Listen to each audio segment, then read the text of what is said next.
नमस्कार, मैं हूं homeopathic physician doctor Sapna Sahu. Health and homeopathy with no side effect इस सीरीज में आपका स्वागत है। आज जो हम टॉपिक डिस्कस करेंगे वो है एन्यूरोसिस या बेड वेटिंग। एन्यूरोसिस का मीनिंग है कि जो बच्चे 5 साल की उम्र के बाद भी बिस्तर रोज गीला करते हैं उसे एन्यूरोसिस कहा जाता है। यह बीमारी 1/4 बच्चों में आजकल देखने को मिलती है। कभी कभी अगर ज्यादा सीवियरिटी है एन्यूरोसिस की तो बच्चा रात में तो पेशाब करता ही है, दिन में भी बिना बताए वो यूरिन पास कर देता है। यह बीमारी मेल चाइल्ड में फीमेल चाइल्ड के मुकाबले ज्यादा देखने को मिलती है। टाइप्स हम इसको 2 कैटेगरी में डिवाइड करते हैं, प्राइमरी और सेकेंडरी एन्यूरोसिस। प्राइमरी एन्यूरोसिस उसे कहा जाता है जबकि बच्चा रोज बिस्तर गीला कर रहा है, और सेकेंडरी एन्यूरोसिस मतलब उसके ब्लैडर पे कंट्रोल आने के बाद उसने 6 महीने 1 साल तो बंद कर दिया, लेकिन फिर किसी कारण या घटना ऐसी हुई कि वो फिर से यूरिन करना चालू कर देता है। इसको सेकेंडरी एन्यूरोसिस कहा जाता है। इसके जो कारण है उसमें फर्स्ट तो जो है वो है साइकोलॉजिकली फैक्टर। बच्चे अपने माता पिता से बहुत डरते हैं या माता पिता का उनके प्रति थोड़ा सा कड़ा व्यवहार है, तो डर के कारण वो रात में पेशाब कर देते हैं। दूसरा, भाई बहनों में झगड़ा होता है, उससे भी ये हो सकता है। तीसरा कि कुछ बच्चे डरपोक किस्म के होते हैं, जैसे थोड़ी भी टीवी पे हॉरर पिक्चर या भूत प्रेत की उन्होंने स्टोरी सुन ली तो उसके जो उन्हें ड्रीम्स आते हैं उसके बाद भी वो बिस्तर गीला कर देते हैं। दूसरा जो फैक्टर है वो है जैसे माता पिता का बच्चों को प्रॉपर टॉयलेट ट्रेनिंग नहीं देना। ये फैक्टर अभी हमको ज्यादा देखने मिलता है क्योंकि डायपर्स आजकल बहुत आम बात हो गई है। माता पिता डायपर्स यूज करवाते हैं बच्चों को, तो उन्हें ध्यान नहीं रहता कि बच्चों को टॉयलेट कब कराना चाहिए या वो उसको निगलेक्ट करते हैं। तो डायपर भी एक कॉज होता है इम्प्रॉपर टॉयलेट ट्रेनिंग का। तीसरा जो फैक्टर है वो है फिजिकल फैक्टर। फिजिकल फैक्टर में बच्चों के पेट में कृमि होना या कुछ उन्हें एनाटॉमिकली एबनॉर्मलिटी होना, जैसे कि ब्लैडर यूरिनरी ब्लैडर का साइज जन्मजात छोटा है या रीढ़ की हड्डी में तिरछापन, तो ये फिजियोलॉजिकल फैक्टर्स भी हो सकते हैं। फिजियोलॉजिकल फैक्टर में एक चीज और आती है कि कभी कभी बच्चों को डायबिटीज भी होती है जिसके कारण वो बार बार बेड वेटिंग करते हैं। इन्वेस्टिगेशंस जो हम कराते हैं वो बहुत सिंपल होते हैं। इसके लिए पहला तो है यूरिन रूटीन माइक्रोस्कोप। इसमें बच्चे को कोई यूरिन इन्फेक्शन तो नहीं है, ये आ जाता है। एक सोनोग्राफी करवा लेते हैं एब्डोमेन की, कहीं कुछ उसे एबनॉर्मल एनाटॉमिकल एनोमली तो नहीं है, ये देखने के लिए। और तीसरा है ब्लड शुगर, कहीं बच्चे को शुगर की प्रॉब्लम तो नहीं है, इसलिए ब्लड शुगर कराना जरूरी होता है। एलोपैथिक ट्रीटमेंट में जनरली जो डॉक्टर्स देते हैं वो डेस्मोप्रेसिन या एमिट्रिप्टालिन नाम से दवाई होती है। वो जैसे ही रेगुलर यूज करेंगे तो कुछ आराम बच्चों को आ जाता है, लेकिन जैसे ही उसको छोड़ते हैं दवाइयों को तो वापस बच्चे फिर बिस्तर गिरना चालू कर देते हैं। तो ऐसी क्या दवाएं हैं जिससे वो बच्चे को जड़ से आराम दें और उन्हें साइड इफेक्ट भी ना हो? तो ऐसी दवाइयाँ होम्योपैथी में बहुत अच्छी हैं। आज मैं आपको उन दवाइयों के बारे में बताऊंगी। तो पहली दवाई है सल्फर। सल्फर आप तब दे सकते हैं जब बच्चे को थोड़ा स्किन इन्फेक्शन हो, बच्चा थोड़ा सा गर्म प्रवृत्ति का हो, उसे गर्मी ज्यादा लगे और रात में वो इनवॉलेंट्री यूरिनेशन कर देता, तब हम सल्फर का यूज कर सकते हैं।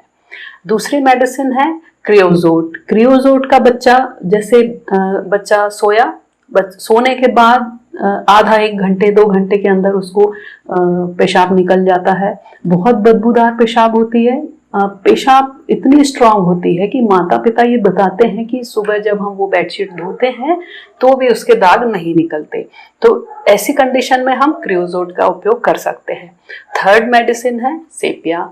सेपिया में भी इनवॉलेंट्री यूरिनेशन होता है और मस्कुलर वीकनेस इसका खास फीचर होता है। फोर्थ मेडिसिन है मदर टिंचर ऑफ इक्विजिटम। दोस्तों ये मदर टिंचर बच्चों में बहुत अच्छा काम करती है। इसके साथ मैं कभी कभी प्लेंटेगो मदर टिंचर का भी यूज करती हूँ। फिफ्थ मेडिसिन जो हमें बहुत अच्छी होम्योपैथी में मिलती है वो है फाइसेलिस।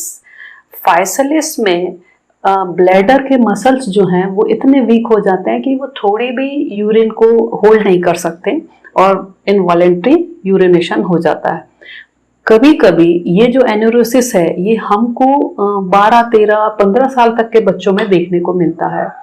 तो इसमें फाइसेलिस बहुत अच्छा काम करती है। और फाइसेलिस एक बहुत अच्छी मेडिसिन है कि अगर बड़ी महिलाओं को भी एन्यूरोसिस हो रहा है तब आप फाइसेलिस ले सकते हैं। सबसे मेन मेडिसिन है कॉस्टिकम। ब्लैडर के मसल्स के वीकनेस के कारण अगर बच्चा रात में पेशाब कर दे तो आप कॉस्टिकम ले सकते हैं। दोस्तों ये तो थी होम्योपैथिक दवाइयाँ, लेकिन एक बात मैं आपको बता दूं कि आपको सेल्फ मेडिकेशन बिल्कुल भी नहीं करना है। दवाइयों को किसी अच्छे रजिस्टर्ड होम्योपैथिक प्रैक्टिशनर के अंडर में ही आप ट्रीटमेंट लें और सारी जांच करा लें। अगर आप हमारे होम्योपैथिक क्लिनिक से संपर्क करना चाहते हैं तो उसका नंबर आपको नीचे डिस्क्रिप्शन बॉक्स में दिया गया है। पेरेंट्स बच्चों के साथ सकारात्मक व्यवहार रखें, उन्हें डांटे ना, और अगर वो समझाने पर या यूरिन नहीं करते हैं तो उन्हें थोड़ी सी आप मोटिवेट भी कर सकते हैं। दूसरा कि अगर बच्चा सोता जैसे 9 बजे है तो उसके 2.5-3 घंटे पहले उसे रात में डिनर करा दें, और डिनर कराते समय ये ध्यान रखें कि उसको राइस नहीं देना है। थर्ड कि आपको शाम के बाद बच्चे को पानी या लिक्विड मील देना कम करना है। जैसे दूध आपको शाम को नहीं देना है और पानी देने की मात्रा कम करें। पानी को आप सुबह से लेकर के दोपहर और शाम तक भरपूर मात्रा में दीजिए, ताकि आप जब शाम को उसको पानी कम दें तो उसके बॉडी में कुछ उसके एडवर्स इफेक्ट ना हो पाए। चॉकलेट और मिठाइयों का सेवन उन बच्चों को कम कराना चाहिए जिन्हें एन्यूरोसिस है।